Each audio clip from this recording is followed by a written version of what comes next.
ಇದೇ ತಿಂಗಳು 13 ಮತ್ತು 14ನೇ ತಾರೀಕು ಶನಿವಾರ ಭಾನುವಾರ ಮಳವಳ್ಳಿ ತಾಲೂಕಿನ ಗಗನಚುಕ್ಕಿ ಜಲಪಾತದ ಸೊಬಗನ್ನು ಜನರಿಗೆ ಬಡಿಸ್ತಕ್ಕಂಥ ಅಥವಾ ಅದನ್ನು ಇನ್ನಷ್ಟು ಪ್ರಚಾರ ಮಾಡ್ತಕ್ಕಂಥ ಜವಾಬ್ದಾರಿಯಲ್ಲಿ ಜಲಪಾತೋತ್ಸವವನ್ನು ಪ್ರತಿ ಬಾರಿ ಆಯೋಜಿಸಿದಂತೆ ಈ ಬಾರಿನೂ ಆಯೋಜನೆ ಮಾಡಿದ್ದೇವೆ.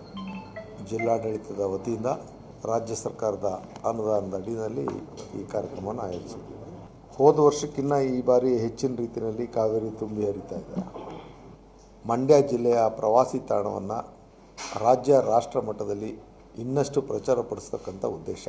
ಮೊದಲು ಆ ವೀಕ್ಷಣಾ ಸ್ಥಳದಲ್ಲಿ ಸಾಕಷ್ಟು ವೀಕ್ಷಣೆಗೆ ಸಮಸ್ಯೆಗಳಿತ್ತು, ಅದನ್ನು ನಿವಾರಣೆ ಮಾಡಿದ್ದೀವಿ. ಅಲ್ಲಿ ಲೈಟಿಂಗ್ ವ್ಯವಸ್ಥೆ ಆಗಿದೆ, ಕುಳಿತು ನೋಡುವಂಥ ಆಸನದ ವ್ಯವಸ್ಥೆ ಮಾಡಿದ್ದೀವಿ.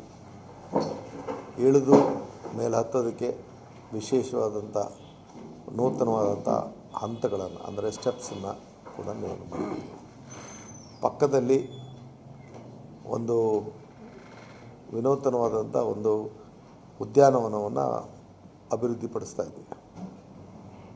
ಇನ್ನು PPP ಮಾಡಲಿ ಯಾರು ಬೇಕಾದ್ರೂ ಇಲ್ಲ, ಸ್ವಂತ ಒಂದು ರೆಸಾರ್ಟ್ ಮಾಡ್ಬೋದು, ವಾಟರ್ ಸ್ಪೋರ್ಟ್ಸ್ ಆ್ಯಕ್ಟಿವಿಟಿ ಮಾಡ್ಬೋದು, ಇನ್ನೂ ಹಲವಾರು ರೀತಿಯಲ್ಲಿ ಅಥವಾ ಅಕ್ವೇರಿಯಂ ಮಾಡ್ಬೋದು, ಏನು ಬೇಕಾದ್ರೂ ಮಾಡೋದಕ್ಕೆ ವಿಪುಲವಾದಂಥ ಅವಕಾಶ ಇದೆ ಅನ್ನೋದನ್ನು ಸಾರಿ ಹೇಳ್ತಕ್ಕಂಥ ಒಂದು ಪ್ರಯತ್ನ ಈ ಒಂದು ಉತ್ಸವ.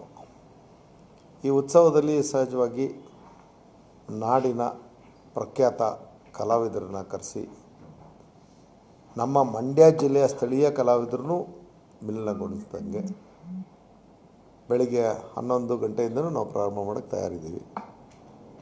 ಒಂದು ಪ್ರೇಕ್ಷಕರು ಮತ್ತು ಏನು ಕಲಾವಿದರ ಲಭ್ಯತೆ ಆಧಾರದ ಮೇಲೆ ಕಾರ್ಯಕ್ರಮಗಳನ್ನ ಜೋಡಣೆ ಮಾಡೋಂಥ ಕೆಲಸನ ಮಾಡ್ತೀವಿ.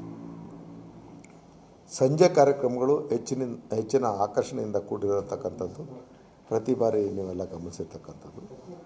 ಇನ್ನಷ್ಟು ಆಕರ್ಷಣೀಯವಾಗಿ ನಡೆಸಬೇಕು ಅನ್ನೋದಕ್ಕೋಸ್ಕರ 2 ದಿನದಲ್ಲಿ ವಿಶೇಷವಾದಂಥ ತಂಡ ಬರೀ ಮೊದಲು ಸಂಗೀತಕ್ಕೆ ಮಾತ್ರ ಅಷ್ಟೇ ಅಲ್ಲ, ಈಗ ಒಂದು ಹೆಚ್ಚಿನ ರೀತಿಯಲ್ಲಿ ಒಂದು ನೃತ್ಯ ಪ್ರಕಾರಗಳು ಮತ್ತು ಹಲವಾರು ರೀತಿಯ ಲೇಸರ್ ಶೋ ಇರ್ಬೋದು, ನಮ್ಮ ಫಾಲ್ಸ್ಗೆ ಲೈಟಿಂಗ್ ಇರ್ಬೋದು, ಈ ಎಲ್ಲವನ್ನು ವಿನೂತನವಾಗಿ ಮಾಡ್ತಕ್ಕಂಥ ಪ್ರಯತ್ನವನ್ನು ಈಗ ಮಾಡಿದ್ದೀವಿ.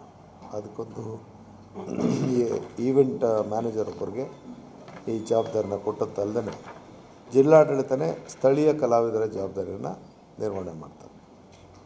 ಸ್ಥಳೀಯ ಕಲಾವಿದರು ಜನಪದ ಕಲಾವಿದರಿರ್ಬೋದು, ಮತ್ತು ನಾನು ಈ ಬಾರಿ ನಮ್ಮ ಶಾಲಾ ಕಾಲೇಜುಗಳ ತಂಡಗಳಿಗೆ ಒಂದು ಅವಕಾಶ ಕಲ್ಪಿಸಬೇಕು ಅನ್ನೋದನ್ನು ಮಾನ್ಯ ಜಿಲ್ಲಾಧಿಕಾರಿಗಳಿಗೆ ನಾನು ಒಂದು